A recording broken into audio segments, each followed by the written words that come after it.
Banjiva Korja. Hi, everybody. Welcome to another Fireside Chat. This is our 63rd one, where I'm in conversation with a member of the Order of Bards, Ovates and Druids.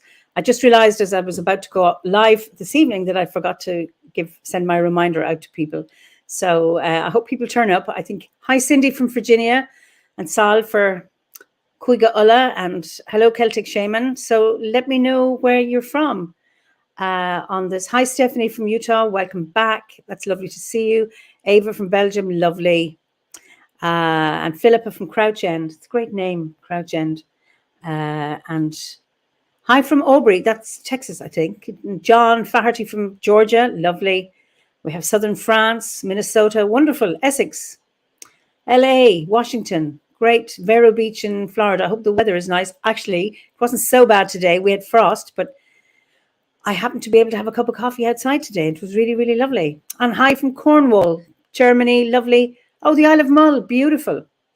I was in Mull, God, 2013. Beautiful. Southern California. Lovely. Northamptonshire. Well, you're all very welcome. And let me introduce you to my guest this evening. We're staying in Ireland and we're going to County Tipperary. And I'd like to introduce Mawie Barrett. Mawie, you're so welcome. Thank you, Eimear. Nice to be here. So you're in Tip, which is only it's the what would you say, the county across the border next door. So where you are, just let our viewers know what it's like where you are. Yeah. So so it's the county next door to Kilkenny where you are, Eimear. I live. So Tipperary is a very big county. So it stretches all the way from Nina to Carrick-on-Suir. So I live way down in the south of the county, right, and near a place called Carrick-on-Suir, which is on one of the three sister rivers, the Nord, the Suir, and the Barrow. So it's a very, very lovely spot. I live I live out in the country, and when I open my front door, Slieve na Man is in front of me. So Slieve na Man is this beautiful mountain with a cairn on the top, and it's Slieve na Man. It's called the Woman's Mountain. So it's a very, very lovely spot. But I'm not from there. My friend says that I grew up in County Waterford, which is another county, a coastal county. But my friend says that I was born in the UK and I ended up being bred in County Waterford and jammed in Tipperary.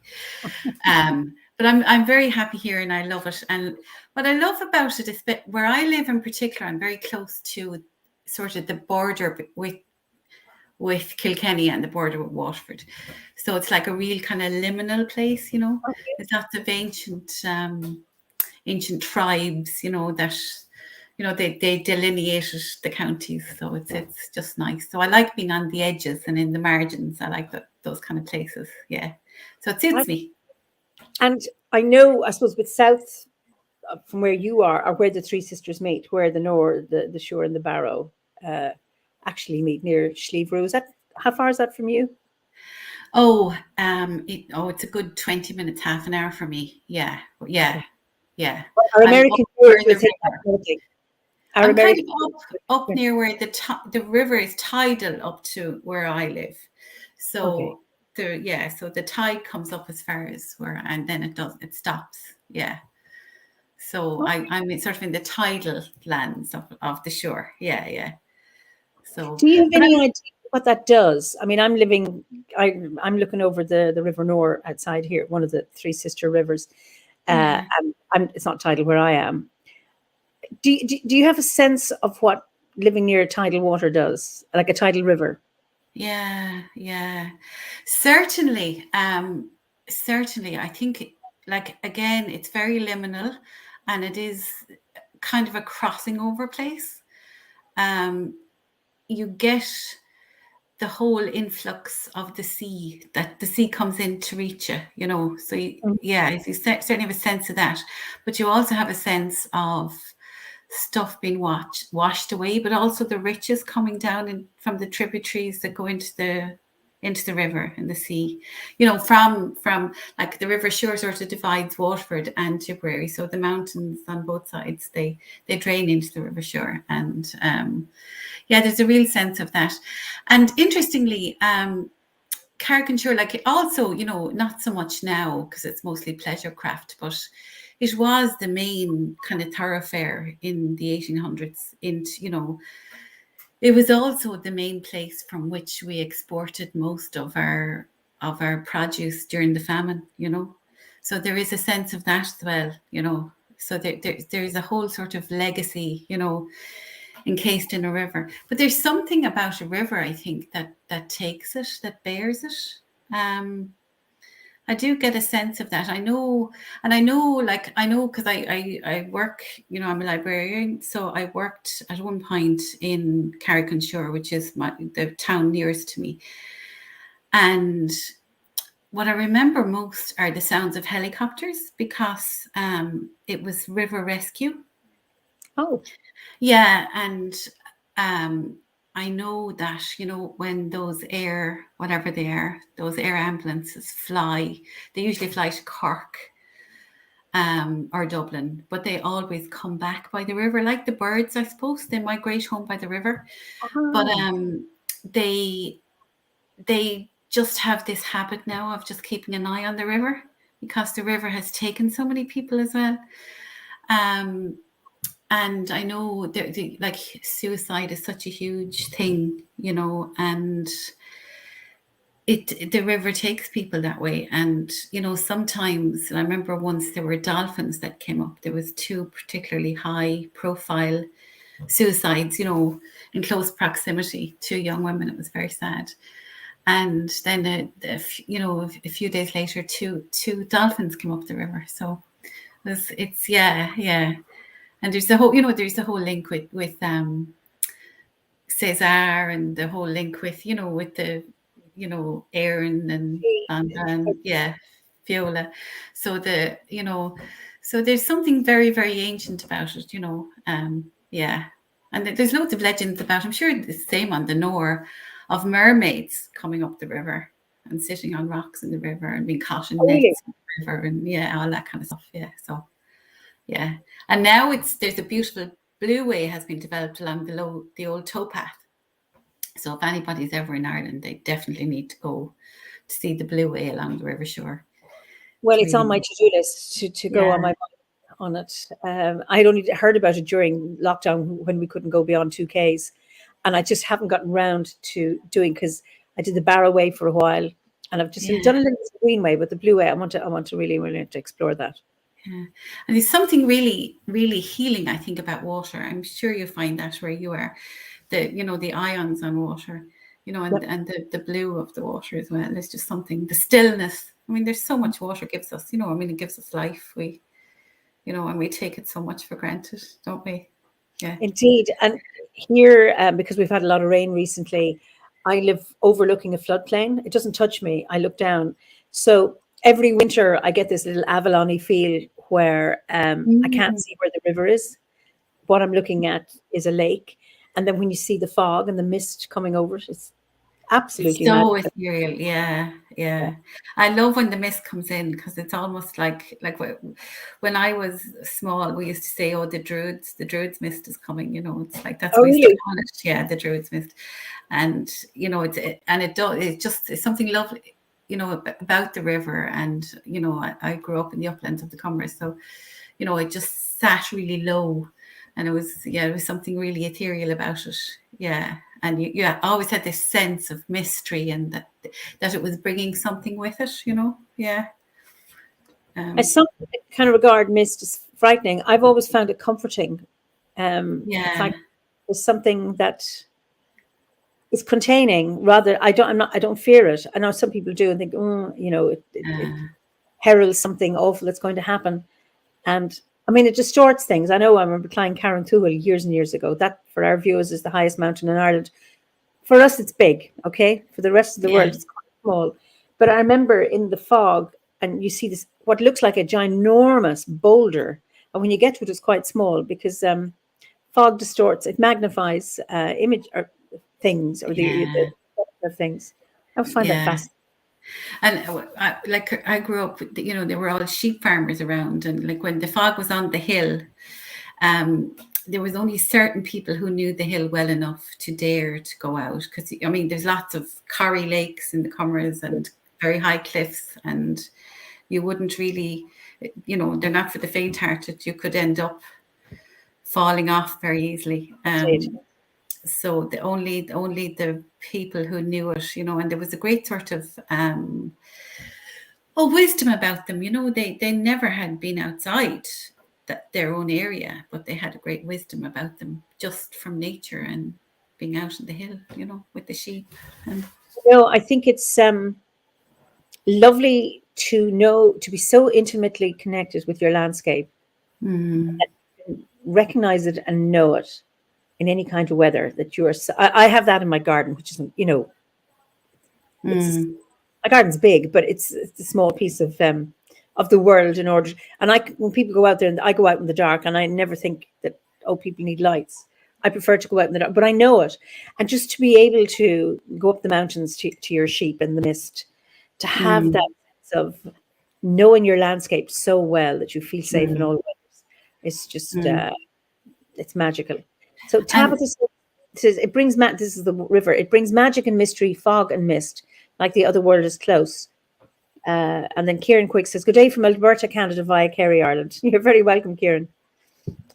So I find the mist so beautiful and liminal, as Frank McCone says in the Mistful Path. I haven't read that, but sorry, and I cut across you there. The Mist of Avalon is a really lovely book. I'm sure you've read that, have you? Yeah, very nice. Marion Zimmer. Can't remember who wrote it now, but Bradley, it's very Bradley. Yeah. I know, and there's something though. There's something that really comes home to me about this time of the year as well, about embracing the dark, and about just go to it, like we, because I think there's some, and about, the fog and the mists as well, it's, you can't fear what you don't know, I think if you know it, you don't have to fear it then, we need to, and like, I know my neighbor is an organic farmer, and he is always talking about when he lived, he's been in where I live now a lot longer. And when he moved there, there were no lights on his vista. And now he sees it as like light pollution, and there are very few places left in the world where there, we can just see dark, and they're like nearly, I think they're UNESCO World Heritage Sites almost, which is kind of a scary prospect, isn't it? And you just look at the energy consumption and all of that, it's so many questions, so we should, I think there's a role to play to encourage people to embrace the dark. And I think as well, there's something about our shadow side as well that we need to, and I know, like, because I'm in middle age now, that it's just there. I'm just more comfortable with my shadow side, It's just all about celebrating it, but keeping it in check as well, because the shadow is what throws you into contrast, you can't be all. And shadow isn't always negative. It's what you don't see. It's, that you may reveal some wonderful mystery when you take a look at shadow or explore it a little bit further. You might be surprised, one might be surprised at what can be discovered. So and it's kind of linked as well to the liminal, the fringes and the margins and the edges of things. Sometimes something is a lot more interesting because of its flaws, even the most beautiful diamond, has a flaw. Yeah. So, and that's what makes it really interesting, is the flaw. Yeah. So. Yeah, we're not looking for perfection. No. Though the skies may fall. No. And actually, what's lovely about imperfection is that we grow so much out of it. Absolutely. Yeah, it's by our mistakes that we learn, Yeah. So yeah, hopefully this current imperfection is teaching us all. This world imperfect, this world, whatever it is, situation. Let's hope. Yeah. I mean, it's an incredible opportunity to learn. I think maybe we learn as individuals, but if we could learn globally, I think it would be a wonderful learning. Let's hope. Yeah, let's hope. That's hope. That's what we can do. It's hope. Yeah.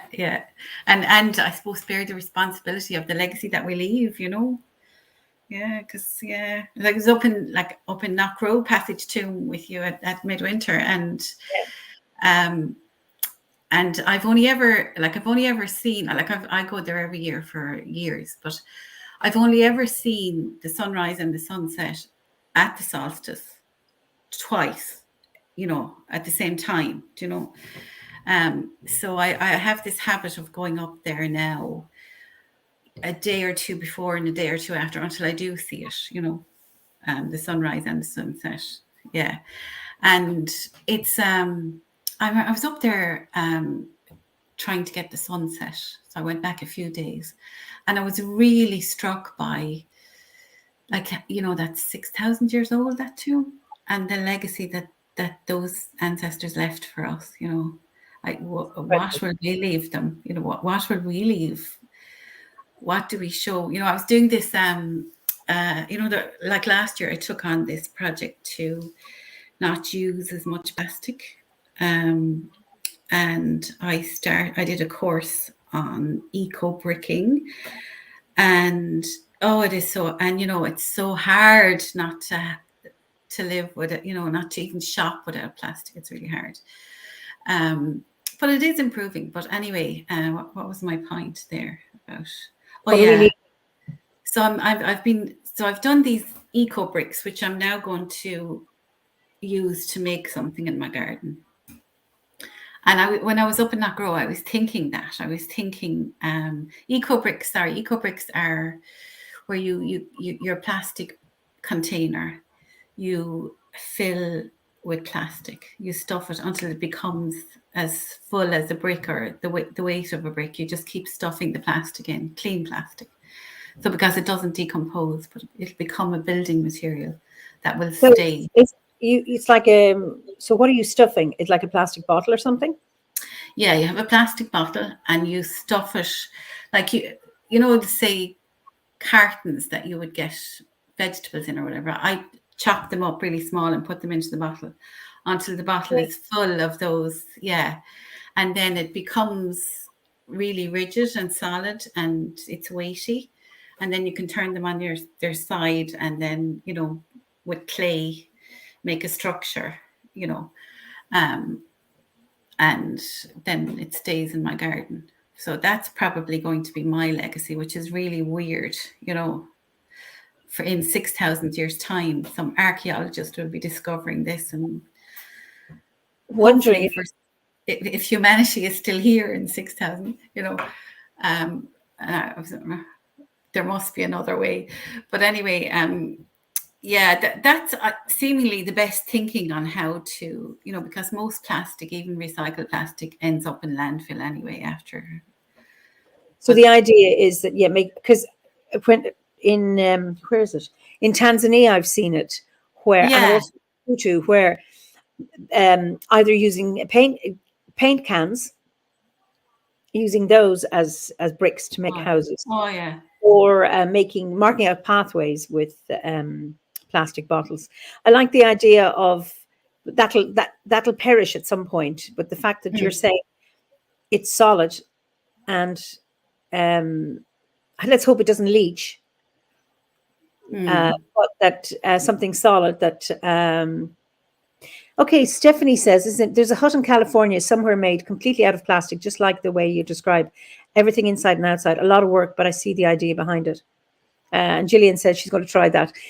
Yeah, I mean, it's really interesting when you think about, it's not going to go anywhere. So then let's use it to some good. I mean, I just saw something today about plastic phone covers. and that each time you upgrade, it's a different size. So, like, what do you do with your plastic phone covers? They're talking about now plant-based phone covers that last longer or decompose quicker.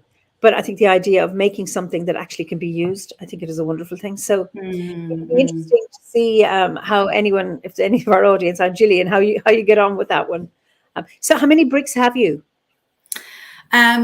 It's not too many. This is the amazing thing, because you can actually fit a lot of plastic into one bottle if you make it small enough.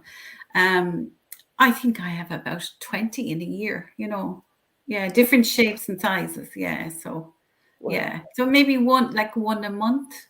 So I do. Well, actually, I do 2 bottles at a time. So one is for the cartony, the harder plastics, and then like you're wrapped in bread or something. Your clings or the light plastic film that goes into another one. Yeah, so they do 2 different types, at any one time. So I'll usually. It wouldn't even. Well, I'm much more conscious of what I buy now as well. I mean, that's the real solution: is just not buy it in the first place, And if you just make a song and dance about it when you're buying it, then supermarkets do begin to listen. That's true. So, are you asking your friends for all their plastic? No, I'm not. Nice try. Lisa says, "Can you show us what you don't have any? You're not at home, are you? You can't show. Well, somebody'd love to see one of your bottles." I know. I'll send you a picture, maybe. Yeah. And actually post it onto the link. Okay. Onto the Facebook link, because this is on Facebook as well. That would be lovely. There is a whole link, where you can do a course online as well. There's a whole sort of philosophy around eco-bricking. And I think there's a school in Wexford that's building something out of eco-bricks as well. So maybe there is, like in the UK, there are much more fringe places where people are doing kind of, where they're doing gardening together as well. And they make sheds out of these bricks, or compostable toilets, or, yeah. So it's all, it just helps you to make a structure. So you're not building with concrete either,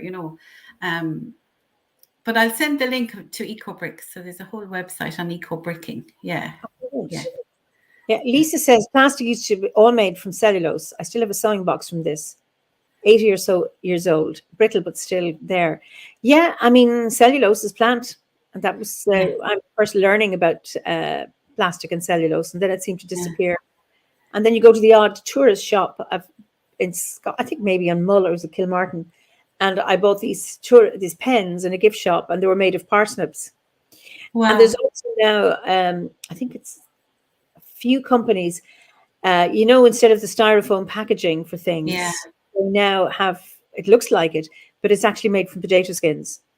Wow. Yeah. It becomes very saponaceous. It just dissolves. And I think that's brilliant to be able to use things like that. That would be composted anyway, instead of.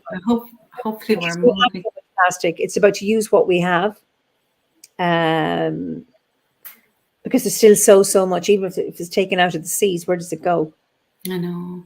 Go into another plastic bottle to create a structure. I think that would be wonderful. Yeah.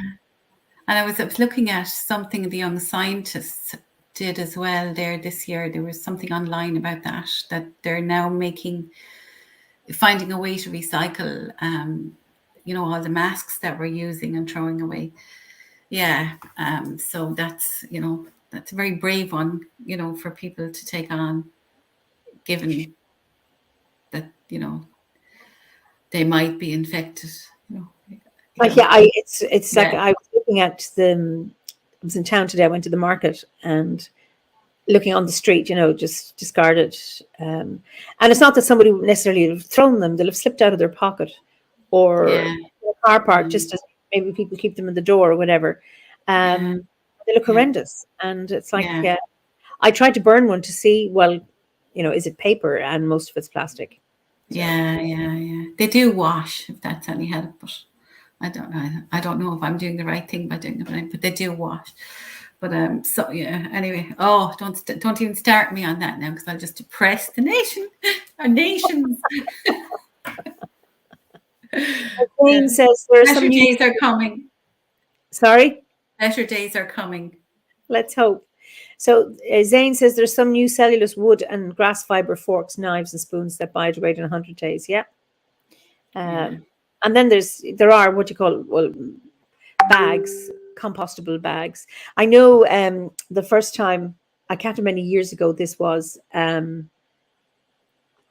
the gatherings in Glastonbury, having compostable, well, obviously paper cups as opposed to the styrofoam, and then the compostable, what looked like plastic glasses. And I remember very, very funny when Dave says, "Don't worry, they're not going to compost as you're drinking them. That they'll take a while." But that has just been wonderful to be able to do. And then Hannah says the lateral flow test packs are full of plastic too. It's horrendous. Yep. Well, it goes into my head. They'll take everything plastic. Tara, it's Mawie Barrett from Tipperary, Ireland. I'm interviewing. Just somebody is asking who you are. Somebody's just come in late. So, but I suppose, I mean, the other side of it is, like, my daughter was in hospital there. She was very ill earlier on in the year, and she was hooked up to all sorts of things that were plastic, and you sort of think about irony and how, I spent a year, making plastic my enemy, and then here was plastic, which, single-use plastic, which was, these drips and lines and things going into my daughter that were saving her life, so we have to sort of always remember that sort of bit like the shadow side of things. You always have to remember there is good in everything, so you can't demonize, you have to take the good, but be very responsible. And I think COVID, I think, has taught us this really, because we've had to be innovative about meeting people, and we've taken our lives outdoors more, and we take our picnics with us. So we're reusing things, whereas heretofore we had just become such a disposable society, Yeah, but that's, hopefully COVID has given us that gift of not being as disposable, And also the thing about sitting out, that here, because we had such strong lockdowns, and how pubs and bars and restaurants and coffee shops were closed, unlike some other parts of the world. And then when they allowed outdoor, you couldn't be indoor. That premises have become really creative. I was in a place in Carlow, and it was it had been an alleyway that delivery trucks used to come in. Now it's an indoor-outdoor space, with the roof. I mean, it's still cold, but they put heaters in. The people have become really, really creative. And then you're eating out. I mean, I had coffee twice outside, in comfortable seats that before it wouldn't have been there, that somehow, and that this is the month of January, I would never have considered, unless it was in the war. That it's just lovely to think, oh yeah, and you just wear a coat, or they supply a blanket and you can wrap up and you can have your tea or your coffee or your lunch or whatever it is. And that's thinking more about being outside, which is lovely. Yeah. So there are gifts of COVID as well. Yeah. So it's good to remember. Yeah. Good to be reminded. Few and far between, but there are gifts. Exactly. So I don't know how long you're in the order, or what brought you to Druidry, or if you're practicing before you draw before you the order.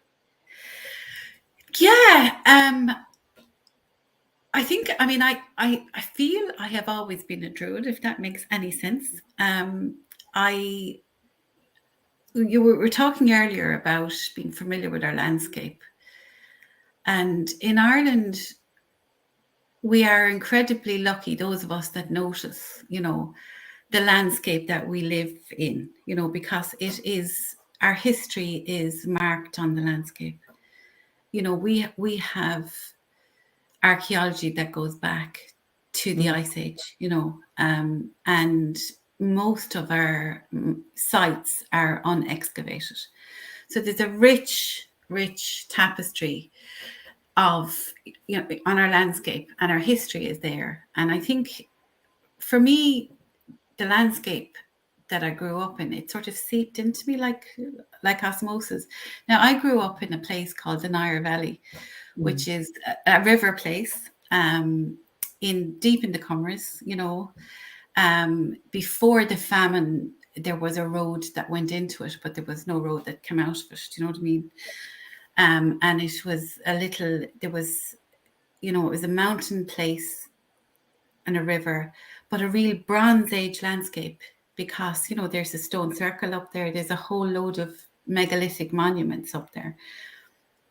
And so it's been settled for a long time. So it's a real sort of, I suppose, safe haven in the mountains, you know. And there are these little cluster villages, clochen villages, you know, in each townsland.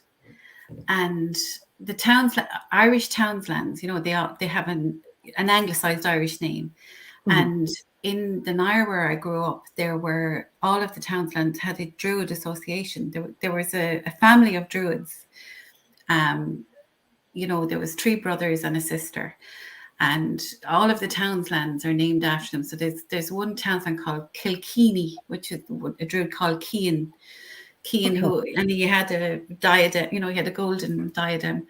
And there was another townsland called Shanbally, which was the old town of Anne. And that Anya, you know, which is the goddess of the sun goddess, she was supposed to have had a court of poetry, you know. And there was another townsland called Knock on Brandon, which is Brendan, who was another brother. And there was another place named after a guy called Bennett. Now, the house I grew up in, so I was never going to be anything other than a Druid, I think, you know. The house that I grew up in, when I was born in the UK, and my parents went to, they were the £10 poms. I don't know if you've ever heard of £10 poms. Yeah. So I was taken off to Tasmania when I was 2. So I lived there for 5 years, because the deal with the £10 pom deal was that you had to stay there for 5 years. So I lived there till I was 7, and then I came back to the Nair Valley, you know, this like, I lived, well, we had moved from Tasmania to Sydney, and like, you know, bright lights, big city, you know, cosmopolitan, you know, swimming pool in the back garden, to my grandmother's house, which didn't even have electricity, I think, at the time. You had to go to the well for water. It was, you know, and we were building our own house, and, you know, we became a bit more modernized. But that kind of influence as a child, and all of the neighbors coming in, you know, rambling in, and just telling stories around the fire. And the stories were always about deities or druids, or, you know, the she or the banshee, or who, you know, it's just this fascinating, rich stuff, you know. And I was just always felt drawn to that. So I was hugely, because we had, in the land that we owned, there was a standing stone, a place called Knockanaffrin, which is, And I remember when I was 17 reading Thomas Hardy's Tess of the D'Urbervilles, and, you know, being fascinated with Stonehenge, and but like that standing stone in a place called Corrigeen, which means little rock, you know, is my Stonehenge. You know what I mean? It was my, you know. So I just always felt drawn to those kind of places, and I would look at the landscape in terms of it being a cluster of archaeology. You know, that one site is linked to another site. There's always some sort of astrological alignment, or a sun, or, you know, there's a reason for it being there, because they're 6,000 years old, and there's a reason for them being there. So that mystery really called me. So I just started practicing, you know, in a hedgy kind of way, you know, and I would, you know, I just love going off to my secret places, doing ritual by myself. Yeah. And I get so much out of that. And I find, you know, even if I'm troubled or something, to tell the trees is very therapeutic. Yeah. I just find that it really helps. And, you know, it's weird because I can say this to you, you know, and I know you'll get it, but for years, like I wouldn't have said that out loud to anybody because I, you know, for fear of the men in white coats. And this is the lovely thing about middle age, you know, you just start to grow into yourself and you know, you don't care. Yeah. Yes. So that was it. And I so I was always at that and I was drawn to it. And I used to, you know, I knew about Kilkenny Druid Grove and I used to I always look it up online for years. And I said, I must, you know, I want to go to one of their moon ceremonies. And I used to, you know, just want to do that. And I just got brave and did it one day then, you know. And I got a great welcome. And yeah, it just felt like a home for me. Yeah. So yeah, that's kind of it, my story. Yeah. So and anytime I travel, I just travel around ancient sites. You know, I feel drawn to ancient sites. Yeah. So all of my traveling is, you know, is like I go to Brittany a lot. You know, I've been to Callanish, you know, the Isle of Lewis, really nice. Yeah. So yeah, so I'm down in Wexford now, and I know I'll be stalking out the archaeology. Yeah. And I'll be bringing my crane bag and doing things. Lovely. Just about you visiting sacred sites, just it was posted on the Kilkenny Druid Grove Facebook page about somebody had asked the question article about do you have a mystical experience at a sacred site? And is there any site that you have felt something otherworldly or something mystical or some kind of insight that was specific to that was specific to the place that you're in, some sacred site? Or have you felt that? Well, I certainly I felt a lot of things, many experiences actually. Some sites, like if I ever visit a site, I will always ask the site's permission to go in, and some sites don't give me permission. Yep. I feel that really strongly. And one place, now it's not a sacred site actually, but yeah, I'll come back to that story. But so, and they're usually, what I find, they're usually circle enclosures that I'm sometimes not allowed into. Other sites, I know, like I have a lot of friends who are archaeologists and stuff, and there's a load of, near me in a field, there's souterrains, you know, they're underground. Yeah. And when I grew up, we grew up with this huge respect for, you know, the whole thing about the 2 a day and them going underground and leaving them to the underground, not infiltrating their sites, you know. So I've been invited into souterrains, but I tend not to go because I see them as too sacred, you know, as their places and not to be disturbed. But one time I was in a site in, where was it? I'm trying to think now. I think it was somewhere in Brittany. It was somewhere down Morbahan, a bit over from Carnac, over along there. And it was a passage tomb, but there were several chambers. You know, it wasn't, you know, like a bit, not unlike Newgrange now, not as big. Gavraney? Not Gavraney, no.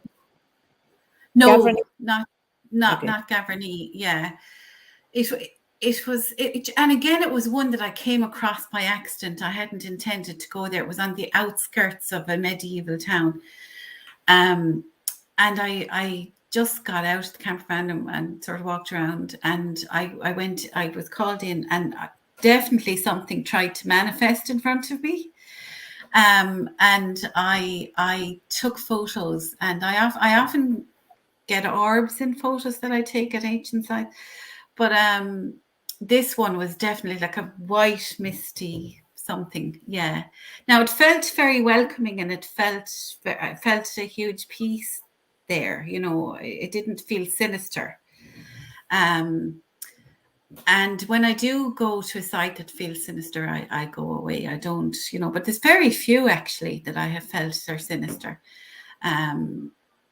But some places just need to be left alone, you know. Yeah, I don't know if that answers your question. I like my mum. My mum is from Sligo, and Sligo is a really rich Magic. landscape. Yes. Yeah, it's. I mean, and on her farm where they grew up, there was it was called Carrickbanagher, and there's a mound up in the field, and there's a like what looks like an. I mean, now I would know it as kind of an entrance chamber, but there was a stone in front of it that had footmarks, footprints, and it was meant to be Balor's footprint or something, Okay. Balor, the giant. But and again, we were always had to treat those places with complete reverence, You just wouldn't be messing with them now in any way, So even playing on them was kind of discouraged, You could come a cropper. And there was another time, my aunt, I had an aunt and a grandaunt who were Loretto nuns. And one of them, she was definitely a mystic, my aunt. She has left behind her a lot of writing. So I would say nowadays she would be seen as a mystic, But she,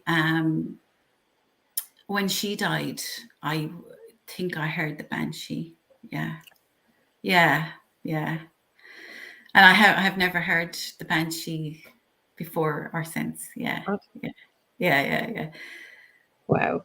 Yeah. It's interesting you're talking about these sacred sites. For me, Pat Booker says, have you folks gone down into Ovnagat, which is the cave of the cats Yeah. in Tulsk? And I've done it a few times.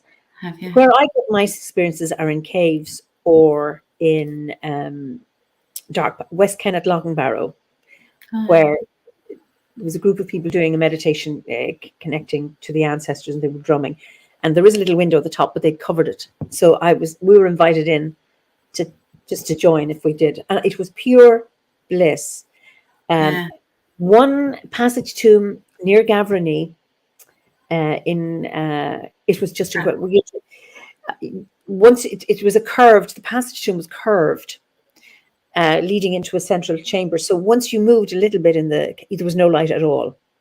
And again, just being in the mother in that womb was incredible. And I've had anytime I've gone into Ovnagat, the cat of the caves, the cave of the cats.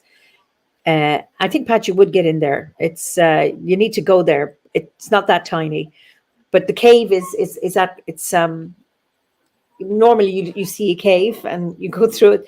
This is a tiny thing, and you go down. You don't walk into it; you go down, and it's very dark. And bring a head torch. There are no head. Well, at the time we couldn't buy a head torch in Tulsk, in the village where it is. So I had to just go in and go down. There's steps down. There's cut steps down deep into the cave. But there's something magical about that. For me, it's not being out in the open air. It's going into the earth somehow. That's what I get my experiences. Yeah, Onigat, I've been there, and I haven't gone into the cave, and it was one of the sites that wouldn't allow me in. Okay. Yeah, and people often ask me, would I go? And I just feel forbidden to go into that cave. Yeah. Now I also it's interesting. I have had this very powerful Morrigan experience. Not so much there, more over around Loch Arrow, which is beneath the Moitura. Yeah, but yeah, there's interesting energy in Sligo, but yeah, so I don't see myself ever going into Onigat. But and like that, I said, one of the things I brushed over there, my first summer job was in the Mitchelstown Caves. So I was a guide in the Mitchelstown Caves. So I loved it, and I just loved looking for faces and patterns and things in the stalactites and mites. But then I took it on myself too, and like that, down in France, I've been to a lot of caves in France as well, and to the oldest, with the cave paintings. But I took it upon myself to go and visit all of the caves in Ireland. And I went to the ones in the Marble Arch ones. I think Oh they're yes, called up in something like Fermanagh. that. Lovely. Yeah. But in Dunmore in Kilkenny, Yeah, it's lovely. they Jarkarna. wouldn't let me in. I wasn't allowed. Like I went in, but I came out in Luban. Yeah, Luban. What's that? What's that word mean? That's an Irish word. In a heap. Yeah, just the vibes in there. I just found them so.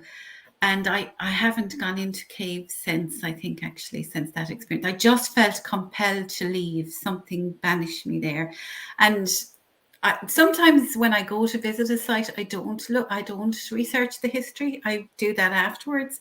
I go and get a sense of it before I research it. And I think there were Viking women massacred in Dunmore, were there? There's a very sad story about women and children burnt. Obviously, they died of smoke poisoning. Okay. Horrendous story. But there's a triad. One of the triads, the three darkest places in Ireland: Newgrange, Knowth, Jarkarna, and Jarkarna is the cave of the alders. That's Dunmore. Wow. And I've been fascinated there. So, and each time I go in, I learn something more. But it is a very. I've even gotten the heebie-jeebies now talking about it. It's really, but it is that real sense of suffocate. Like I literally had to get out of there. Yeah. Yeah. And it's quite deep because you're going in. I see somebody, David, would like to go to visit Merlin's Cave, and that's quite shallow. And it's in, I take it you're talking about the one in Tintagel. And it's just beautiful to go in there because when the tide is out, you can go in and then you have a beautiful vista of the sea. It's just absolutely exquisite. And then Tabitha said she was pretty sure that Newgrange didn't want her there. Wow. Okay. She says that every time we got out of the bus to visit one of the sites, the wind picked up and hail would pelt us and then dissipate when we left. Okay. I think there's a message. But I don't think it's about an affinity or a compatibility at that time. It may be, Tabitha, that another time you go to Newgrange, it would be exactly the right time. Or to go to Garna or Ovnagoth. But this is fascinating. And you see, I think it's really, really important to listen to that and listen to the welcome or this isn't the right time for you, just to pay attention because you're honoring yourself as well as the place. Like you don't include in other people, you always check and you pick up a message. Is this the time to talk to somebody or not? And it's. Yeah, I certainly would agree with that. And I think as women, we need to learn to trust our guts. Yeah, I mean, I think that is a skill that we need to hone so much. And if you get an inkling not to go into a place, don't go into the place. Yeah. Get an inkling. Yeah, because we have for centuries done what we should and what we must and what we ought to do. And we really ought to do what we want to do and not what we should do, must do, or ought to do. Yeah. Maybe that comes with age. Pat says that always looks fascinating. I think you're talking about Uvnagot, but I'd be nervous getting stuck or lost down there. It's interesting. Too many scary Doctor Who episodes when I was a kid. It was interesting when you said that the Nair Valley, that there's a road in, but there isn't a road out. Somebody said, "Oh my God, you can." And I was thinking Hotel California, you can check out, but you can never leave. And then when Pat was talking about this, it's a bit like the Nair Valley.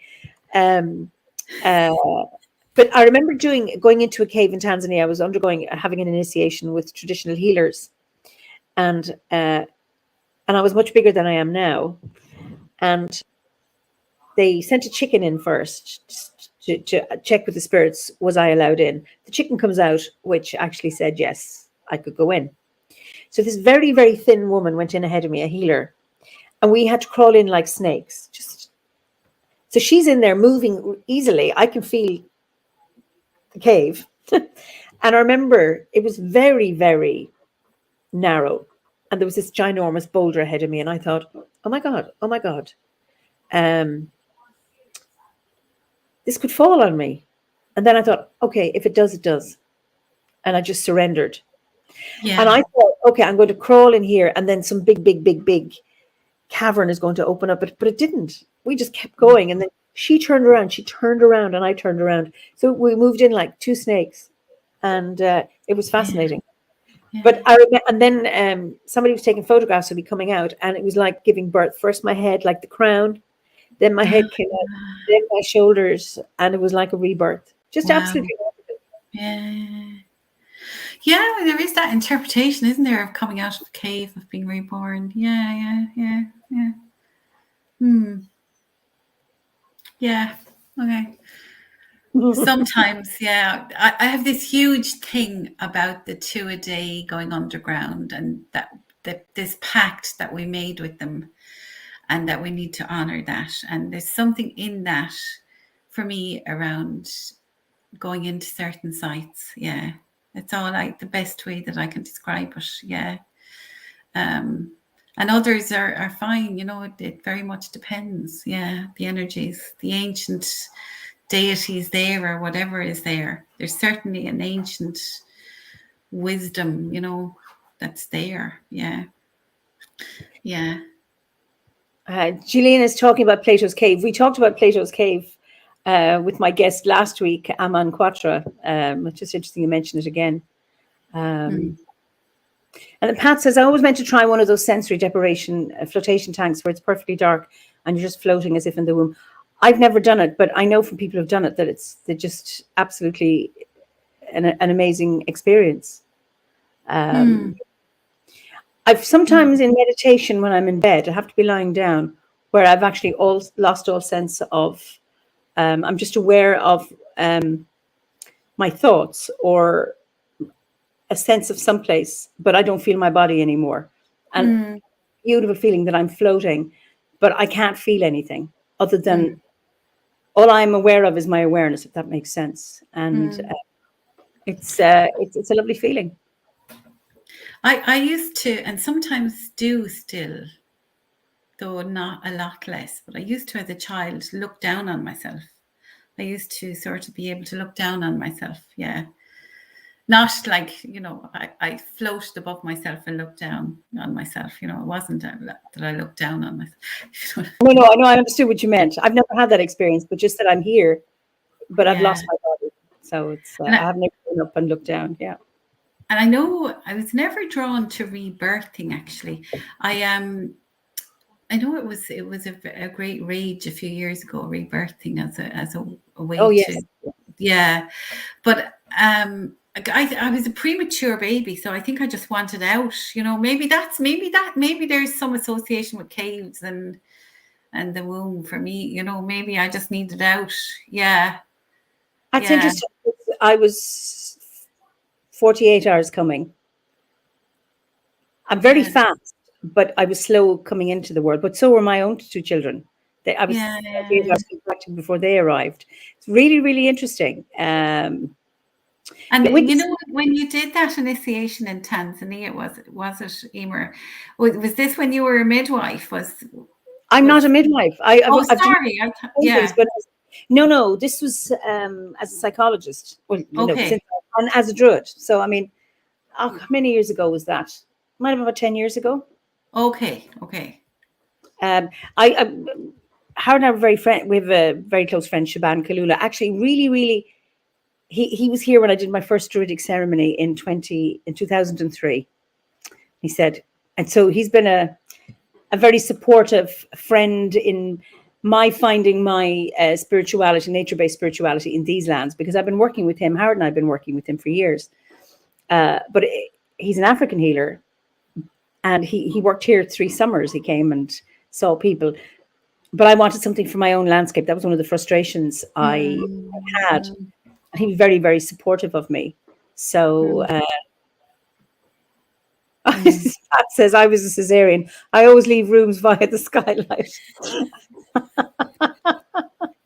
And somebody mentioned not liking turtlenecks. My daughter never did, and the cord was around her neck. And I often wonder. Yeah. And do you ever hear that thing in Ireland about the call over a baby? Oh yes, yeah. you'll never die of you'll never die from drowning, and it's always seen when the sack is over you. This wonderful, lucky thing to have experienced. Such a lucky thing, and it comes from the call, like the Kailach, That's right. the hood. The hood. And I know that someone in our family, it was kept in the attic. The call that was over the baby. It was kept. Yeah. Now I know there's like my grandmother used to eat the afterbirth. That doesn't happen so much anymore. But the caul was kept. It was kept as a talisman. It was you didn't sort of. I think it was supposed to go down with the person when they were buried. Maybe, there was that kind of thing. I didn't know. Yeah. Interesting, because I know. When my son was meant to be a home birth, and I ended up having a cesarean section.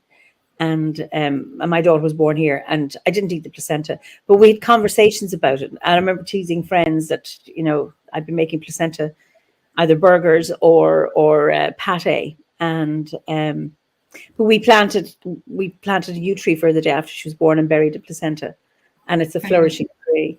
Owen the Bardoon says, I was born on the way to the hospital, always in a rush to get places. With the call, you were born with the call. Mine was burnt, as is our tradition. That's from a traveller tradition. And the pops on the fire were counted, each for an expected year. The pops on the fire, like the cracking, is it? And for an expected year, what does that mean, Owen? That's really, really interesting. So type it in if you can. I think. And then Helen says, well, I was a late baby, and one of my favourite experiences as a child was potholing. Wow. Yeah. Lisa, you told me what's that? That's the call. It's when the the amniotic sac, that for some when the waters break, it opens and then the waters come out and the baby is free of it. But some babies are born still in it, and it's considered. Hannah says her daughter was born with the call still covering her. It's considered good luck. And that in Irish tradition, you won't die of drowning. It's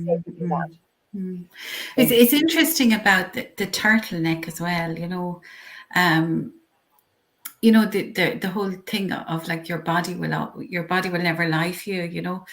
That you'll have a body memory of something. Yeah, that sort of rings true. Yeah, if the cord is around your neck. Tara says, our daughter's placenta was buried under an apple tree. I would tell my friends I was eating the fruit of my loins. I'll freak people out. Very good. We have a hole in the garden to bury someone under the apple tree, but there's a joke. It's a joke. That's wonderful. Buried him under the apple tree. Yes. The shamans or the lunatics' resting place is the apple tree. So, when we were talking about when you're talking about Knockrow and how old it is, and responsibility. Before I say that, John King. Now this is fascinating. I've got the amniotic sac from my grandson's birth. I carried in my buoyancy aid. Well done. And then they were referred to, this is Salve says, as mermaid births. Beautiful. These wonderful associations, just fascinating. And John's wife, Lynn, was a guest a few weeks back, and she's a midwife. So, and then Pat says, round my way, there was a woman who told me about mixing menstrual blood into the room plaster so she could stay in her house, and protection against the landlord evicting her. Body magic comes in. Now, did it work, Pat? That's the question. That's interesting. Yeah, I like that one. I know. That's fascinating. As protection, I've used that myself, but not into the plaster, so she wouldn't be evicted. Fascinating. Let us know if she kept theirs. Then Owen comes. He's explaining the pops, crackling made, and the burning of it. People would count it as an indication towards life length. Each pop is a season for a year, depending on family. It's a wonderful tradition. Let's hope there were lots and lots of pops for you. So that wisdom, that's all gone. There's so much wisdom in the traveler culture. It's all going because we're not doing those things anymore. My mother used to always say that, like, I grew up, we had no TV growing up in the Nair, and it was always telling stories, and that, that electricity got rid of the banshee. That's right. Yeah. So it's interesting, but yeah, gosh. So Pat says she was an old lady in the house when she told me. And then John says, that's how I got the sack. She's concerned for my safety when I'm on the water. That's his wife, Lynn. I heard something about menstrual blood and witchcraft as well lately. I'm just trying to remember what it was. This as a protection anyway. But that is very old in Ireland, that, that I think that's where the goddess tradition comes from. That women bled once a month and they didn't die, whereas the warriors went out in battle and they bled, they died. So it made us, our menstrual blood made us more powerful. Absolutely, and I've heard that if you put menstrual blood on weapons, that they won't work. Or put it on the border of your land and it's there for protection. I've done that. I just think, or offered it to the land for fertility, not in my own fertility, but the fertility of my land, but also on boundaries, on the gates and things like that. Very good. So, Okay. yeah. So Diana says, would I be welcome back to this motherland to continue my learning journey as a druid? If I was born across the pond, I was born early, wanted to get out even earlier. That's 2 points. Yes, of course you're welcome. Isalinda says, I use my menstruation blood. Oh, she said it's moonstruation. I love it. To water my plants, to make offerings to the mother. Absolutely. And I used to water plants with it. Yeah, I've found it's absolutely fascinating. Oh, salve. They often used consecration of mare's menstrual blood or use in the plaster of old barns. Yes, that's what I'm thinking of. Yes, that's what I'm thinking of. And cow's blood as well in plaster. I'm sure. Yeah. Even though it's probably a higher valued commodity, cow's blood, all right. But yeah. And also a horse's head under the fireplace. Did you ever hear that one? No. You'd love this. A horse's head or an ass's head under the flag, the big old open fires. It was there, and it made the floor an echo in the floor, but it made it for dancing. Sorry, putting the horse's head. It's not like the mafia, but like No. a skull of a horse's head or an ass's head underneath the fire. Okay. And so the fire, underneath where the fire pit was, underneath the heart. Okay. Yeah, and that this would have been cemented over. Yeah. So if you danced on the floor, or danced on the flag, they used to say that there was an echo, that you music with your feet because of the hollowness from the skull beneath the fire. Yeah, there is something in that. Now I must ask Michael Fortune that one, what the folklore of that is. Yeah, I forget. Actually, my grandmother's house on the Bordoon, horse skull dancing floors. He's actually put it in there in the there. There is that. Yeah. I haven't come across this. The dancer in you, Eimear, you would love that one, I think. I think so. Yeah. I'm telling you, loads of responses here. I have to read them. The land that has given its food to us and has tasted our blood is more than land or kin in a very, very real way. It's a bond. We've shared at the tables of our togetherness and carried the life flow of each other. That's beautiful, Owen. There was someone says, in Southern America, there is a tradition in the African decency of using menstrual blood in bewitching.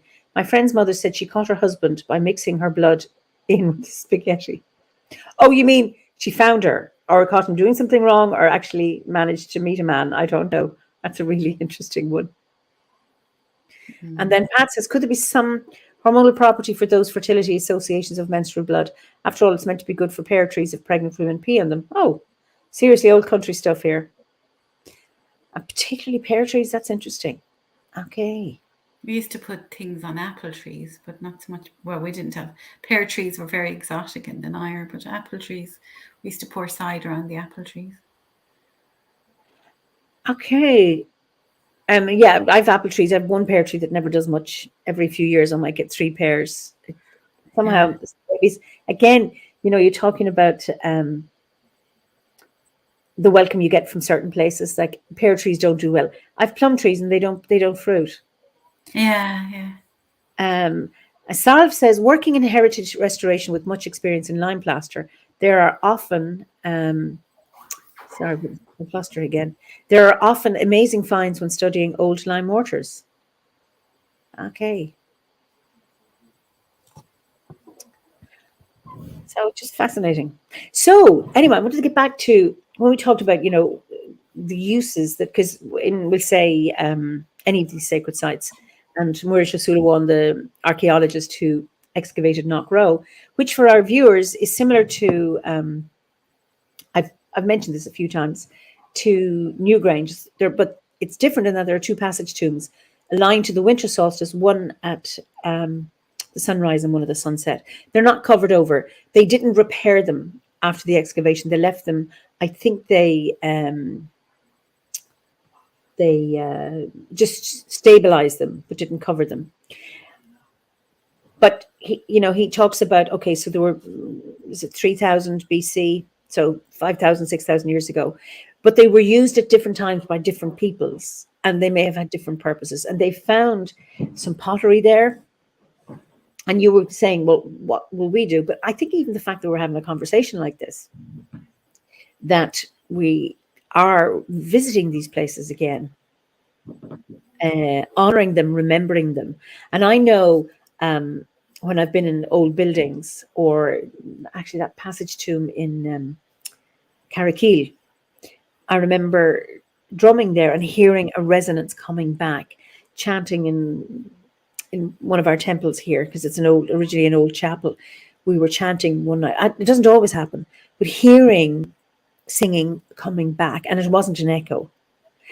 That being in places like that and bringing your awe and bringing your reverence and bringing your celebration and bringing your curiosity and your sense of mystery, I think is a huge honoring of the land as well. Absolutely. Yeah. And there is, like if you just take Knock Row, for example, as an example, like Knock Row, the local people always knew Knock Row was there, but nobody knew exactly what it was. It's only since Mauritia Sulawan did the excavation that they discovered these passages and the alignment and all of that. And it used to be, there was a road that went through it. It had been dissected even by agriculture. And there's a whole sort of mining landscape near there as well. So, and had it not been for that reverence, and there is this great thing in Ireland that you'd have more luck if you damaged a site or harmed an ancient site. You had to mind them. Had it not been for that reverence, much more of our archaeology would be decimated. And what's really lovely now is that I am standing up there this year, thinking about the legacy that I will leave after me, and thanking my ancestors for the legacy that they left, that I'm able to really get something out of a site like that, where I'm able to leave down the shite of the last year, watch the sunset, watch this, the sunrise on a new sort of calendar, and let things down as the sun sets, and just take the wisdom of the year, but let down things too, let them and leave them there to the site, because the site can take it. That site can play the role, and we have a mindset sometimes. I think when we look, you have to be very careful of the lens through which we view things. We have this mindset that it's, I call it Gestapo thinking. I don't know how I come up with that, but it's like purists, like things evolve over centuries, and sites evolve over centuries and have multiple use and different uses, and it's evolved in the same way. I get something out of Knockrow because of the evolution of where I am in my time. You know, it may well be something that the ancestors who built it got, or maybe they didn't. But what's common to it is that we are recognizing there's a commonality through the ages. We're recognizing something in the specialness, something in the sacredness. And it's the reverence, and we need to bring reverence. Reverence is important, you know. And, you know, reverence is a word that's associated almost with religion, but it, you know, so it can get, you can throw the baby out with the bathwater. Like, reverence is such an important thing to do. You have to, you know, you have to ultimately be very, very respectful of lots of things, you know, like of our water, of our earth, of our air, of, you know, of the things around us. Because when you look at climate change, I was even thinking earlier on about, you were saying about the prophecies of Columkill, you know, about how Ireland will be drowned, you know, in water, and, you know, and, you know, of course it will if the ice caps melt, you know, there'll only be like so much for high Brazil. You know, you know, you know, reverence is important, and we have to bring reverence along with us. So I think that's what's lovely as well about Druidry, is you have that sort of practice of reverence, you have the ritual of reverence, and that's a lovely thing. It's a lovely thing to bring along with you, you know. Yeah. Tara has a question. Is there a specific offering you bring? Depending. I mean, if I'm going into something associated with the she, you know, I bring bread, and I bring iron, and I bring whiskey, and I bring all sorts of things. Yeah, I would bring everything I could throw at it. You bring iron to protect you rather than give them an offering of iron, because they won't take it. Yeah, but I would leave an offering. Oh heavens, yes, you'd have to leave an offering. So usually, alcohol, I would offer. Sometimes chocolate. Yeah. Something organic. But I tend to try and not leave a trace, you know. Mm-hmm. Yeah, I love that whole thing about the Fianna. They could walk through the wood without cracking a twig. Beautiful. You know? So it's that whole leaving no trace thing, you know. I know if I'm enter a place that I wasn't prepared for, I'll sing. Oh yeah. Or I'll offer some of my hair, because that's something from my breath. Oh, you know. Yeah. Well, it was interesting about the menstrual blood there, because when you were talking, I was laughing to myself. I was kind of going, I remember when I was growing up, and if, you know, like ads for sanitary towels and stuff were not on TV, and then it suddenly became normalized. And now, you know, I'm like, what would you do if an ad came when you die? And you know, I grew up in the 80s, and now, I mean, it's wonderful we're here talking about uses for menstrual blood, isn't it wonderful? That's evolution. It's lovely. It certainly is. I thought you were going to talk about that ad for the one with the wings, and says, "And outdo Mother Nature," and it always jarred with me. Yeah. But it is lovely to be able to talk about it, and to have had so many, you know, so many people commented on it. Yes, it's great, because I remember reading. Was it The Women's Room or The Female Eunuch when I was 19? There were two books that really opened me up. But there was a discussion around the shame of menstrual blood and leaking. And I found that there's actually somebody else that happens to, because I thought I was the only one. Not the only one who menstruated, but the only one for whom it might be messy. And to talk about that and honoring it, that was such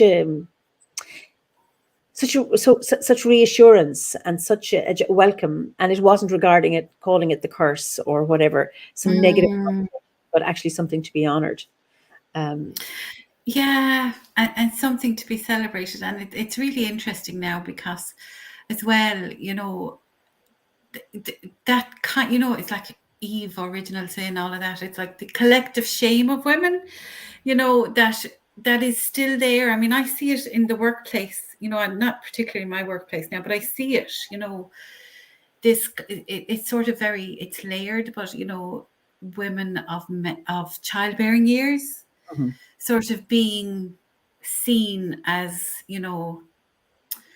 something that you need to carry in an organization, because they're going to go out on maternity leave and go a burden, all of this. So there's still so much of that there in our collective shame, and it would be wonderful if we could find a way to celebrate, all of our femaleness, and it's lovely to have those kind of discussions, I mean, about, it's just speaking publicly about menstrual blood. It's not like something you talk about over coffee, is it? It's and it's a normal, natural thing, but you don't know, you don't do that, And then there's the whole sanitization of, of that, and the whole industry around it, and the whole thing of how our fertility is so controlled by pharmacy,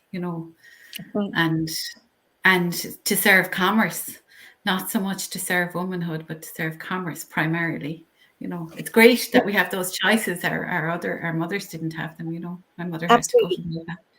But what's really interesting around the pill, for example, or that notion in modern times that we can control our fertility, you may be able to prevent it. But I had a friend who, and she really taught me this. She had 2 children, and she was in college with me, and she was pregnant again. And there'd been a big gap, and she was delighted, absolutely delighted. But then she was having bleeding, and I remember she was visualizing, and we were all visualizing for her, holding on to this baby. And anyway, she lost the baby, and she was devastated. And I remember saying, I always thought I could control my fertility because I did. So long, could be on the pill, etc., and it gives you loads of freedom. And then she says, now that I wanted this child, I couldn't. And there was something around that flip about it's one of the myths, I think, that are served to us. It's one of the myths that are served to us. Yeah. And someone said, I love that eco-friendly menstrual products are going mainstream, moon cups and cotton pads. Well, it's interesting. I first came across a moon cup. It was called, I love this, a menstrual chalice.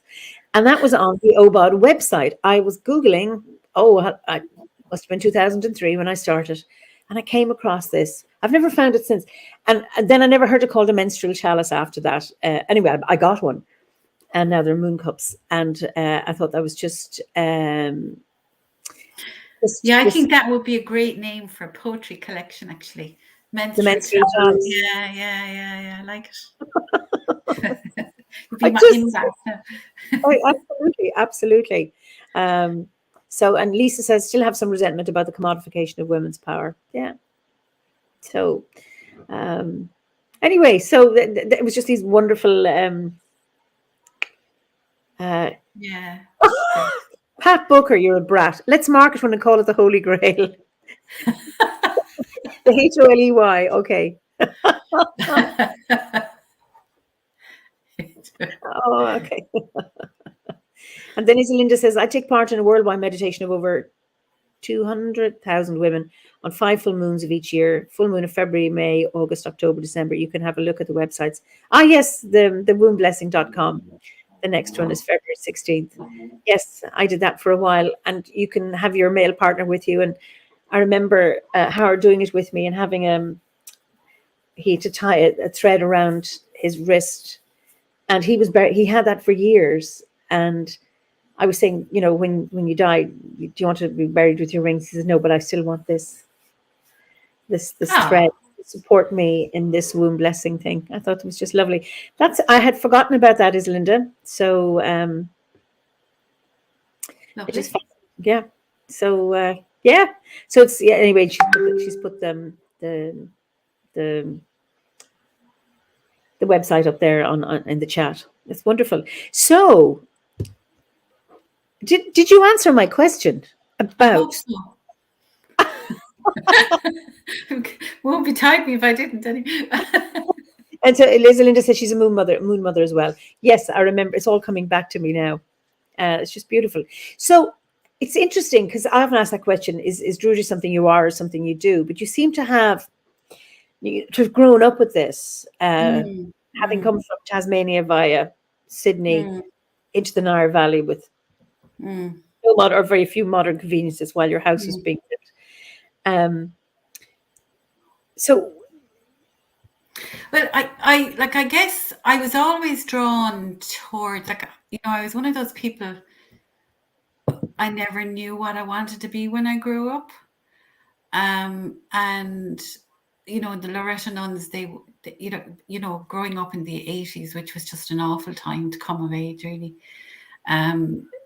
There was just nothing here, and they used to steer us into the civil service or nursing or the bank. The bank was the other one, and it was like the good permanent pensionable jobs. Right. And they used to tell us to, and in a way, because nuns, I think, are much maligned, but they had their own sort of way of surviving in the world, and they used to say to stay away from the guys in the JA pitches and sort of veer towards the guys, because heterosexual was your only option, was to veer towards the guys in the rugby club and the golf clubs, because they were more affluent. Yeah, because the women had to give up the work, when they got married, that was kind of, that was when that had gone since 1979, but it was residual, there was a residualness of it there. But so I was always drawn towards history and myth. I loved myth, and I found so much solace in myth, and I could find I just never, I never felt, I remember going camping up to Newgrange. This was before it was all, it was when you could go camping in the field. And just feeling this whole, the whole thing of the Trinity. Because I went back to college. I didn't go to college after school. I went back to college and I did humanities. And I studied theology and philosophy and psychology and a whole load of ologies. And I remember the Trinity, it made no sense to me whatsoever. And the whole patriarchalness of, it was a world, it was something, the society, it just made me feel crushed. And I couldn't reconcile that at all. Yet I felt incredibly spiritual, and I had this need to celebrate a spirituality. And so I used to read a lot around it, and I, the whole notion of a female deity made a lot more sense to me. Just does. It's. I mean, now I don't know about. I mean, I don't know where I am on God, or if there, or what God is, but I don't think even science can rule out God. But, there has to be, you have to allow space for a female, deity, So that's, and Druidry did, and myth and all of the Celtic myths and Irish myths, that was so interwoven, and I just felt so at home there. And I could find answers there, for things. Yeah. And I could see it in the landscape, it was in the landscape around me. And I've always felt respecting, and again, that reverence thing for all creatures, for all beings, not just creatures, beings, you respected the she, so it's a reverence for all beings, whatever they are, we're not the only species on the earth. We're not the only species in the cosmos, So we have to respect what's there, So I don't know. I feel like I'm waffling on a bit now, but that's just where I felt at home. Yeah. And I did. I'm going through. I've done the bardic thing in OBOD, and I'm going to go through all of them, but I'm not in any rush. I'll just enjoy it, I actually do want to do more because, well, I'm drawn to the bardic anyway because I write a lot. But you are a writer and a poet, yeah, playwright. Well, I listened to your play earlier, the radio play. Oh, I did, yes. Yeah. And like I've always been drawn to writing as well. I've always felt that way to express myself. I'm very very solitary. I think I'm probably a hermit in real life, I think that would fit me. And then, but I'm not allowed to be because life gets in the way, but I feel that drawn to sort of being a heady druid and doing my thing and getting answers that way and sorting out life, that's just where I feel at home. I don't know if I'm answering it any. And I want to do some more with music because you talked about singing. Mm-hmm. When you go to a place where you feel unsure, you sing. I would like to get in touch more with my musical side. That's why I want to sort of do more in the bardic stuff, to do more musically first before I go doing all that stuff. Yeah. Do you have a personal practice, like a daily practice? I do. Yeah, I do. I have in my garden a grove of trees. It's mostly ash, and it's mostly ash, but there are some mountain ash. And I have in the center, it's like a triple spiral on a stone in the center. And then I have all sorts of things representing, east, west. Yep. And I go out there in the morning and I start in the east and I just do it around, and then I sit and I sing the Deer's Cry or a version of that to myself. Yeah. And that's it. That's kind of, and then I head off down the road in the car and get on with my day. And then I just, the other part of what I would do daily on purpose, if you know what I mean, is I try very hard to record history, and I try very hard to lift women. Okay. Yeah, and I do that. I have this whole thing about the power of one, now the power of the collective is amazing, but the power of one, if we all did the power of one and fed into a collective, it would be fantastic. But the knock-on effect that one person can have, the ripple of that, just by, and it's just in how you, and I think in society, women have fallen foul, I think, of the patriarchy in terms of blaming other women. And I think we need to grow now. So we need to learn to grow out of that and find a different way. So I just try and live that. I don't know if that makes any sense. I just try and practice it. Yeah. So I do that by not getting involved in bitching sessions or just being, in the kindnesses or, because recognizing. It was just feeding into that when I listened to your radio play or the narration of your radio. Obviously you had gone around interviewing elderly people in homes, had you, in care homes? So what had happened with that was I'm part of this writing collective in Carrick-on-Shore. Carrick-on-Shore, like I was saying, the liminal place is such a hotbed of creativity. There is a little down, there's all these little medieval lanes that go down to the river. And one of them is called the Brewery Lane. And there is a little theatre down there, a little hidden away theatre. And there's amazing stuff that goes on there, from poetry to music to, plays. I mean, the Clancy brothers, that was their first stage. So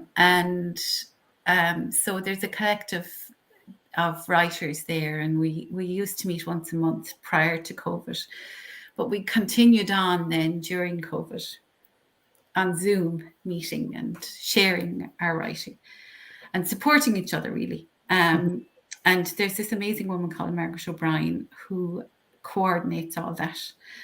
And there's another woman called Linda Fahey who runs a thing called the Tudor Artisan Hub, which is where she showcases the, creativity of the region for artists, writers. And they did a number of lockdown projects. So they started out over the first kind of lockdown, where they identified people in nursing homes who were, cocooned in nursing homes, and asked them to remember a time, like this, because these are people who had survived the war and TB and, and this all had to be done in a time of COVID when you couldn't go and talk to people, so it was done, done very innovatively, one person interviewed them over the phone, got their story. So as the writers then were given, just given a tape of the interview, and we had to try and write a radio drama to sort of makes, to do them justice, really, and to try and just give a sense of the time. Yeah. So that was that play, I think, that you're talking about. I forget what it's even called. It was. They don't want us to. Yeah. So I got a woman who's I have never met her. I hope I get the privilege. And she is in a nursing home, and she's in her 80s. She is a widow, never had children. Her husband was a musician, and he played in Mick Delahunty's orchestra. Oh, okay. Yeah. And she had a number of life experiences, including her father was a tailor, and he made their clothes from parachutes that he got in the war. And she had neighbors that had TB, and they weren't allowed to go to those friends' houses because she was told to stay away from them. And they had to live in special kind of wooden constructions in the back garden. And she was there in an upstairs room in the nursing home, looking out over the trees, waiting for her second jab, going, I cannot understand this, being confined to a room after living a full life, and yeah. And she was recounting all these stories. She had traveled a lot. She had met Princess Grace. She had met the Queen Mother. Yeah, she'd met the Pope, so, that's a life well lived, and now she's in the time of COVID. So we were trying to, just capture that. So, well, I listened to it before we came on air, and it was fascinating. So what you should do on the Facebook is just put in the. I will do. Yeah. Which was I just thought really, really interesting. Just it's lovely to do. Yeah, and. I know writers came out in force during COVID, and we all did a lot of poetry as well. Some of it with the COVID theme. I don't know if I ever want to do another COVID poem in my life again, but you do what you're inspired to do, don't you? That's why you. Yeah. Just Zane says it's magic when performing music at nursing homes for people in them, because their spark returns and their cognitive capabilities are present, and holding their hands and sharing stories with them after the music. I just wish it lasted longer. So I assume that, Zane, that you were playing music. That's wonderful. I think they really had a tough time being cocooned and told to stay away. And this Stephanie says, this is so emotional to hear about. The elderly should be celebrated every day. Their stories and experiences in their life are something we should all value. Well, they're the elders of our time.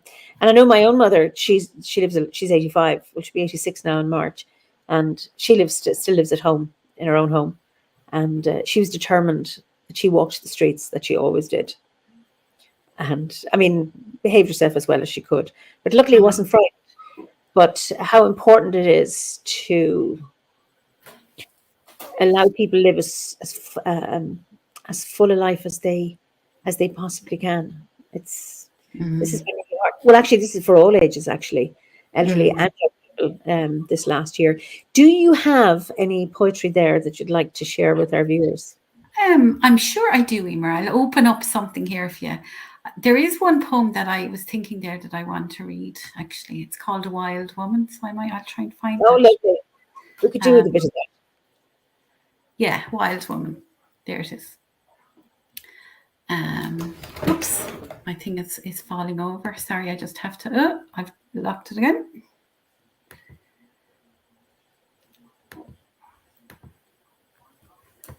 Go down and open it up. Here it is. Okay, it's called Wild Woman. A shiny new breed of woman emerged from Jenkinstown Wood and stood where another had stood.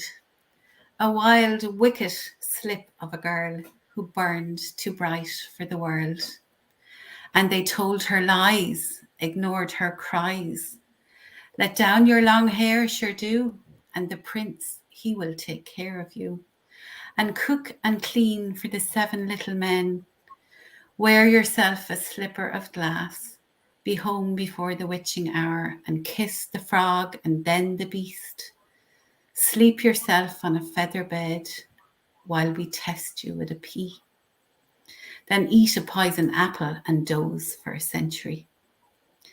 That curl in the middle of your forehead, well, it really is rather horrid. And your fate to be burned at stake. Ah, but the shiny new breed of a woman is a primal and natural creature, and one not bred for firewood. She is born of the witch that they could not burn, born of storm, lightning of heart, thunder of soul. You were wild once, she implores. Do not let them tame you. And when you notice her, for notice her you will, remember, she is a rare thing, fine as a bee's wing. Oh, that's beautiful. Thank you.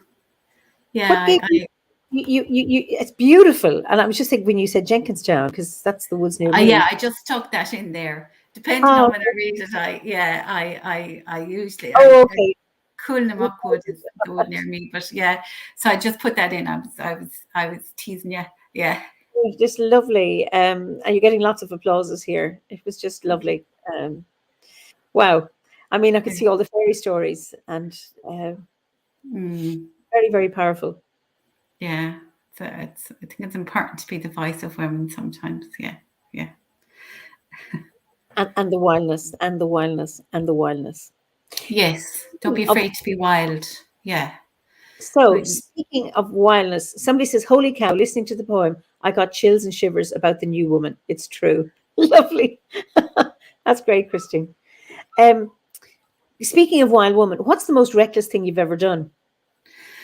Oh, goodness. Reckless. Probably, probably hitching home from a nightclub, in white stilettos, with a feed of stag, so with a stag, yeah. Do you remember the stag? Yeah, do you remember that drink? It would just go through you, yeah. And I remember being picked up by a car full of guys, and I got in the back, and they had alcohol taken, and the guy in the back said, he put his arm around me, and it was and I said, stop now, I don't know you from Adam, and he said, I don't know you from me, but and I ended up getting out of that car and going in over a ditch in the white stilettos. Yeah. So that was probably the most reckless thing I did. Yeah. It's kind of harmless now when I think about it, but yeah. See, I was the oldest Eimear, so I was always sensible sensible as hell. Yeah, which is probably now why I'm writing poetry about wild women. I never really did too much out of the way, and I was, the red hair always gave me away as well.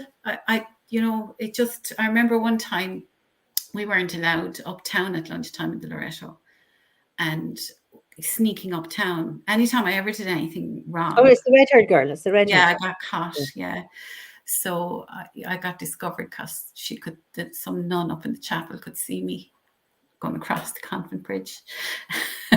It's this beacon. I was a redhead too, but I was a good girl. I never broke a rule. I just couldn't. Yeah. Because I was good in virtues, I was always afraid of getting caught. Yeah, yeah. So I have this sensible gene. Yeah, yeah. So I can't say I've done another time, which I remember drinking poachine one night and driving home, which is pretty reckless. Yeah, yeah. Not to be recommended. Yeah. Poachine is good for the joints or for this. So, what are you most proud of? Like, what's been your greatest achievement? Gosh. I think, oh God, I don't know. I really don't know. I don't know what my greatest achievement is. I think, getting stuff published feels good. That's nice. But it is also very fleeting. I would write a poem. That poem, I would read it in 2 minutes. That I could have spent maybe 4 weeks on that. Yes. So it is very fleeting, and it's almost like, I'm very proud of my children, that's good. And, they didn't come easy, and, so that's something I'm very proud of. But it is very fleeting. You give birth to them and then they go. It's not, it's gone then, it's like it goes into the ether. But it feels nice to be, I guess, to be affirmed. There's an affirmation that comes in being published. Yeah. But I don't take it very seriously. It is, it is what it is. So I don't know what my greatest achievement was. Surviving, I've survived a lot. I've survived a lot in life. So I think surviving, I see myself as a survivor. I'm very proud of that. I'm very proud that I can be myself, and I'm not afraid to be myself. So, and I can do that without baiting it down people's necks. I like to think I can be myself by being myself. You know what I mean? That's wonderful. I'm very proud that I've done this, Eimear. So you should be. Thank you. Do you have any regrets? I'd love to live a life and not have regrets. Yeah. I grew up. I grew up in, I had, very dysfunctional family. And in a strange way, I'm very grateful for it, because I have, it has taught me to be, who I am. I have certain regrets around not telling them to go feck a lot sooner, but I've forgiven myself for that as well, because life is a journey, and you go through a journey, and it is where you go, you go where you go, and you go, and how you go, and there's learning in all of it. So I really want to, when I pass over, to have had no regrets. That would be a lovely thing, I'd like to see them as learning lessons, because there's a learning in everything. Yeah. It's like they say, you don't learn from experience, but you learn from your reflection on your experience. Yeah. If you can allow yourself that. Somebody, Red Root says, I really admire your empathy for others. I naturally have a lot of compassion for animals and the natural world, but I'm trying to practice having empathy for other people. Is presence the secret? presence, as in your presence, as in Yeah, not being present, present. not as a Yeah. gift. You're actually present. Yeah, I think empathy is a really important trait to give someone. I think you give someone no greater gift. You know, I think we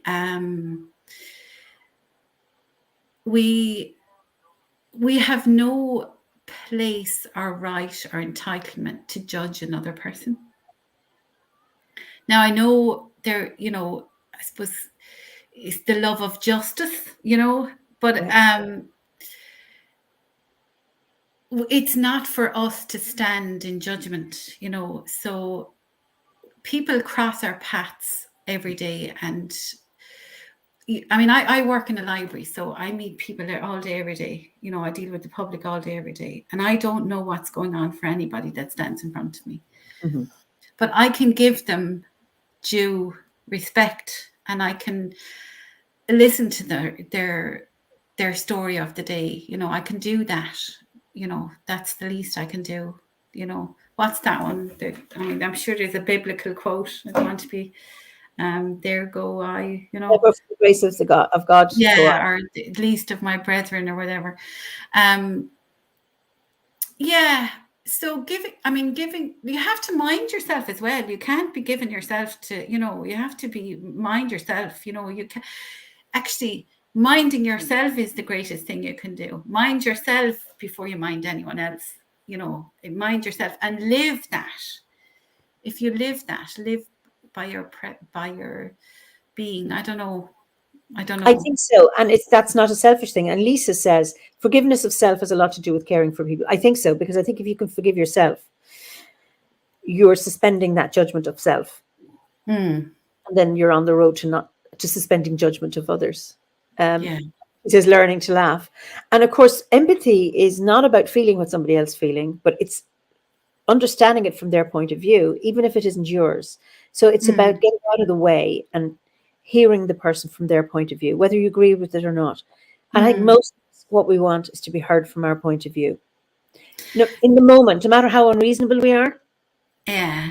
I'm stuck in this, I'm hurt, angry, upset about whatever. And all I want you to do is listen from my perspective. Don't put the other person's in at this point. There may be when I've been sufficiently heard or I felt I've been understood, then I'm in a position to go and look at an alternative perspective. But if I'm all the time wanting to be understood myself, it's very hard then to learn to understand somebody else. So that's the gift I think empathy is. And that's being fully present, as in you're there, you're present to them and taking yourself out of the way. Yeah, listen with empathy. I think, you know, that from Alibaba and the 40 Thieves, the empty vessels make most noise. It's like,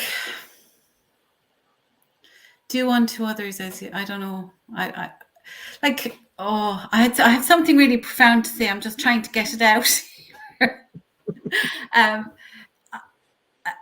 Yeah. Like, you know, I often say it would be a great world if there was nobody in it, you know, on my most challenging days, you know, and I want to go off crying in the woods wounded and I want to live as a hermit. Do you know what I mean? But we bring ourselves every day. People come into our lives. It's an honor and a privilege. And it's an honor and a privilege to live on the earth and to breathe the air that we do and, you know, wash ourselves and drink the water. So we need to approach life like that. I think so. I'm preaching now. No, it's okay. Tabitha says 100%. It's a bit of storytelling. I weave a story of why this person has done X, Y, or Z, and then it makes it easier to be kind. Yeah, I think Gabriella says being forgiven by other people and being allowed to grow helps someone to be more flexible with others and what they do and what they go through. End of the day, we all go through stuff. That's so true. You see, like, there are so many colors, creeds, shapes, sizes, difference in the world. It's like what I was saying about liminal places and being on the edges and in the margins of things. We're all equal just different. And we need to celebrate and respect difference, and not be afraid of it. There is, we're all corralled by society, by the patriarchy, by commerce, by everything. We're servants of 101 things to behave in certain ways and do certain things, but you have to be true to yourself, be to your own self, be true. And respect people and say your piece and go in peace, I think. Yeah. Don't be browbeating people. I think that's our peace prayer, starting with self into our grove and then outside. So Mawie, we have come to the end of our time. So I'm going to end with my usual questions. We could have gone on more. We could have gone on and on and on and on to talk about this. Zane says, paying attention to how you show up for others with respect to empathy and still caring for the self by setting appropriate boundaries. I think so. It's absolutely, Zane. Very wise words. Mawie, what is your favorite season of the year, and what is your favorite ceremony, mark the wheel of the year?